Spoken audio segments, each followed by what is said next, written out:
Hey guys, what's up? Welcome back to another video on my channel. My name is Josh, fan of Show Me Football, and today I want to talk about something that's been bugging me a little bit, and that is the usage of running back Jerick McKinnon in the Kansas City Chiefs offense.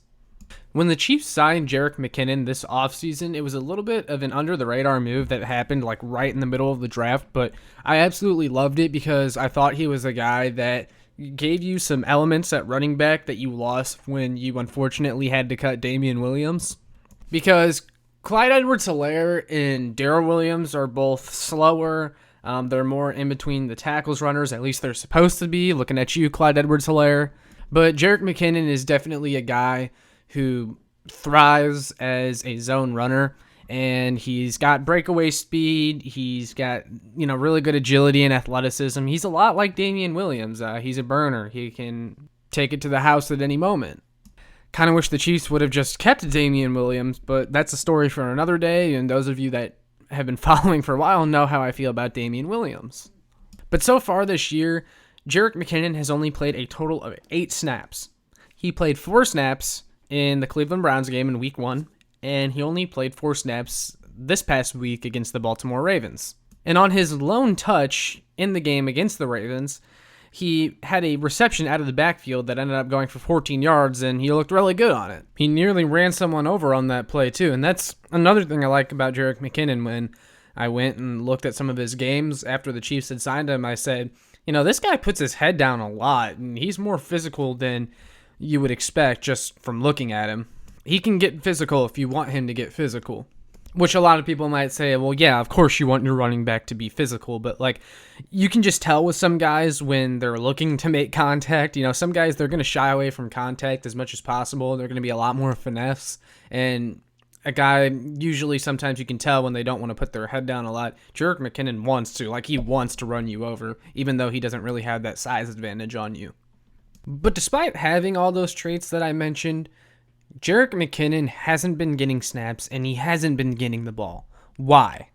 To me, I think a lot of the reason is failure to admit that they made a bad pick in Clyde EdwardsHelaire, and so they're forcing the ball to Clyde, and he's not being all that efficient with his touches, and it's keeping Jerick McKinnon off the field.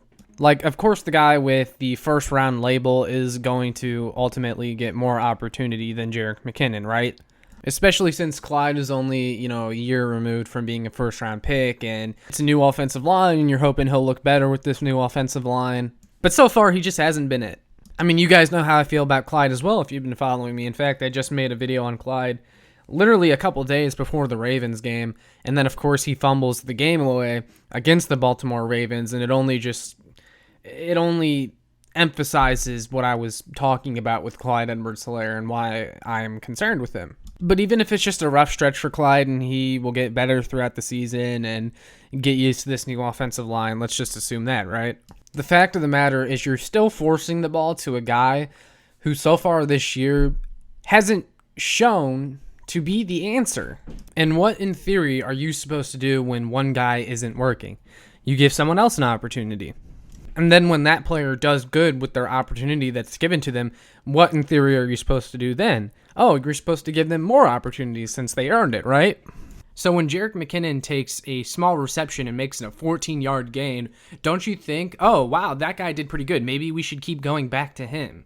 And that's been one of my biggest criticisms of Andy Reid since he's gotten to Kansas City is he tends to go away from what was working a lot, and it doesn't make a whole lot of sense. I'm not saying Clyde EdwardsHelaire has to lose all of his snaps to Jerick McKinnon, but Clyde in the first game had over 70% of the snaps, and he had about 65% of the snaps against the Ravens. He needs to be splitting more of those with Jerick McKinnon, especially when through 2 games, Clyde EdwardsHelaire is only averaging 3.3 yards per carry. Darrell Williams deserves more of a shot too, in my opinion. I think he earned it last postseason in that stretch run. He looked really good. And also, Darrell Williams is going to be your back on third down a lot still because of his ability to pass block for Patrick Mahomes. But I would definitely prefer to see more of Jerick McKinnon because he has all the strengths that I've already talked about. And one thing that Andy hasn't done a lot this year is the screen game. We haven't seen a whole lot of screens, which really surprises me. But if you can get Jerick McKinnon on one of those screens or just out in space and let him do a lot of the work, I bet you would see a lot more results.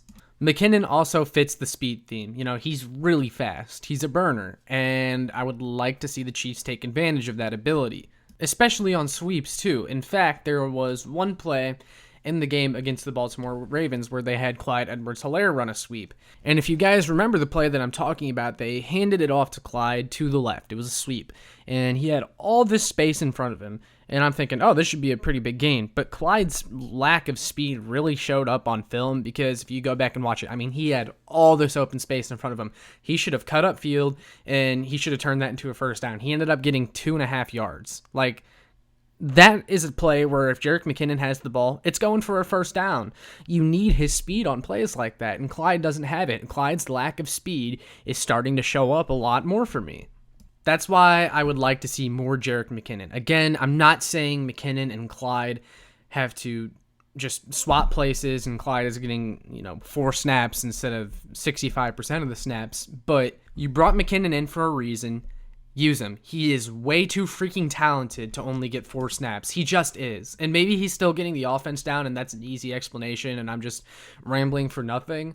But how hard is it to just get the guy the ball in space and get him behind some blockers and tell him to go take it as far as he can?